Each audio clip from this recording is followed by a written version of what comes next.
তো আজকে আমরা দেখে নেব যে আমাদের কাছে 1,00,000 টাকা আছে, তাহলে আমরা 1,00,000 টাকা আমরা 5 বছরের জন্য এফডি করতে চাই বা ফিক্সড ডিপোজিট করতে চাই। তাহলে আমরা দেখব যে কোন ব্যাংকে রাখলে আমরা 5 বছর পর আমরা ইন্টারেস্টটা বেশি পাবো বা আমরা টোটাল অ্যামাউন্টটা বেশি পাবো। তাহলে আমরা দেখব সব ব্যাঙ্কগুলো কম্পেয়ার করে নেবো। আমরা স্টেট ব্যাঙ্ক আছে, ব্যাঙ্ক অফ ইন্ডিয়া আছে, বন্ধন ব্যাঙ্ক আছে, সৌরোদয় ব্যাঙ্ক আছে। তাহলে আমরা দেখব যে কোন ব্যাঙ্কে আমরা ইন্টারেস্ট বেশি পাচ্ছি বা 5 বছর পর আমাদের 1,00,000 টাকাটা কোন ব্যাঙ্কে রাখলে 5 বছর পর কত টাকা হবে। তাহলে কী করবো আমরা, ইকুয়াল টু FV দিয়ে এটা আমাদের রেট।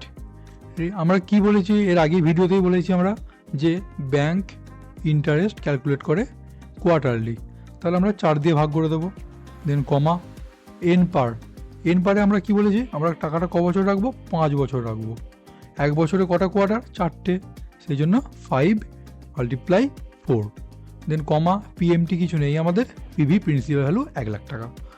দেন আমরা ব্র্যাকেটটা ক্লোজ করে দেবো, দেন এন্টার। মাইনাস দিয়ে উত্তর আসছে, আমরা এটার আগে একটা মাইনাস দিয়ে দেবো, দেন এটাকে আমরা নিচে দিকে বা পাশ দিয়ে ড্র্যাগ করে নেব।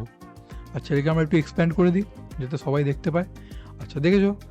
তাহলে যদি আমরা স্টেট ব্যাঙ্কে রাখি তাহলে কত হচ্ছে, 1,37,702, ব্যাঙ্ক অফ ইন্ডিয়া 1,39,406, বন্ধন ব্যাঙ্কে 1,42,874, আর সৌরোদয় ব্যাঙ্কে রাখলে কত পাচ্ছি আমরা, 1,48,594। তাহলে তোমরা ঠিক করে নাও কোথায় টাকা জমা রাখবে।